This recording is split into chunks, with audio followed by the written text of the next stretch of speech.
বাঙালি বিধায়কের কৃতিত্ব।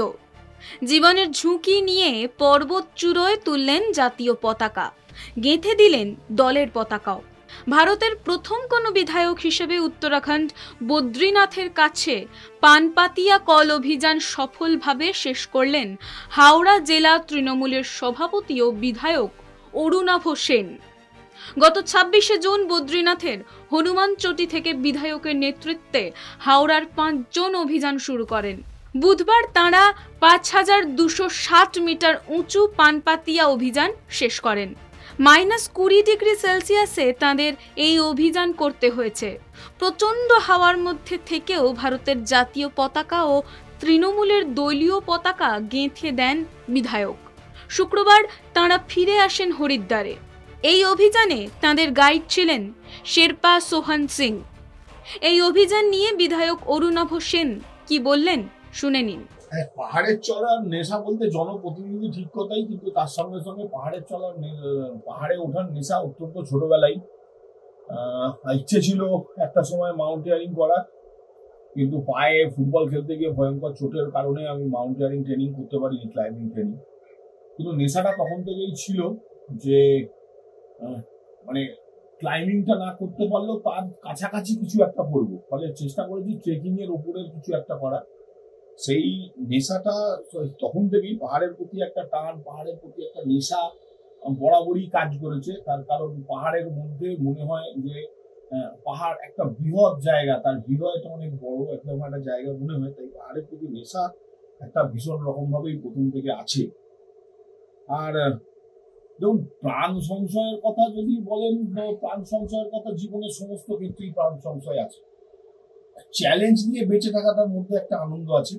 সেই চ্যালেঞ্জ নিয়ে বেঁচে থাকাটা সবসময় অনুভব করি যে চ্যালেঞ্জ নিয়ে বেঁচে থাকার মধ্যে একটা আনন্দ। আর প্রাণ সংশয় যদি বলেন, আজকালকার দিনে রাস্তাঘাট, ট্রেন, বাস সমস্ত জায়গায় প্রাণ সংশয় আছে। দীর্ঘদিন বিরোধী রাজনৈতিক দল করেছি, বামপন্থের মতো রাজনৈতিক দলের বিরুদ্ধে, সেখানেও প্রাণ সংশয় ছিল। ফলে প্রাণ সংশয় জীবনের যে কোনো ক্ষেত্রেই প্রাণ সংশয় থাকে। ওটা নিয়ে অত চিন্তা ভাবনা করার সেরকম কিছু আছে বলে মনে হয় না।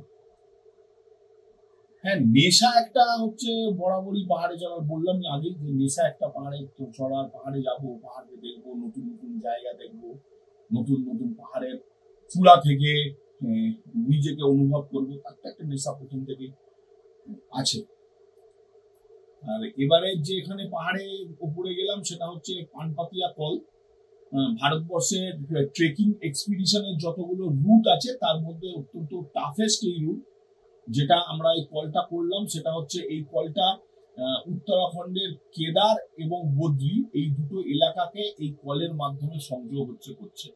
আমরা বদ্রীনাথ থেকে যাত্রা শুরু করেছিলাম, বদ্রীনাথের হনুমান চটি থেকে, সেখান থেকে হয়ে আমরা ২৬ তারিখে যাত্রা শুরু করেছিলাম এবং তারপর সেখান থেকে আস্তে আস্তে বিভিন্ন ধাপে ধাপে পেরিয়ে ২ তারিখে আমরা পানপাতিয়া কল ৫,২৬০ মিটার উপরে এই পানপাতিয়া কল কমপ্লিট করি।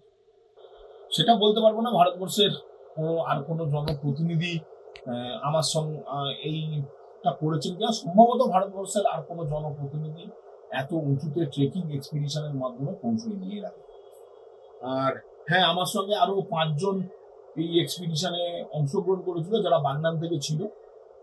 যেমন তার মধ্যে শিল্পু দোলই ছিল, দেবব্রত গুড়িয়া ছিল, অঙ্কন সরকার ছিল, দীপঙ্কর ছিল, এই ৫ জন ছিল। আর আমার ওখানে আমার গাইড ছিল সোহন সিং বিস্ট, যে উত্তরপ্রদেশের যোশীমঠের বাসিন্দা। সোহন সিং বিস্ট আমার হচ্ছে গাইড ছিল। আর আমাদের সঙ্গে আরো ১৩ জন পোর্টার ছিল। এছাড়াও দিল্লি থেকে আরো ২ জন ভদ্রমহিলা এই এক্সপিডিশনে ছিলেন, তারাও ছিলেন এই এক্সপিডিশনে।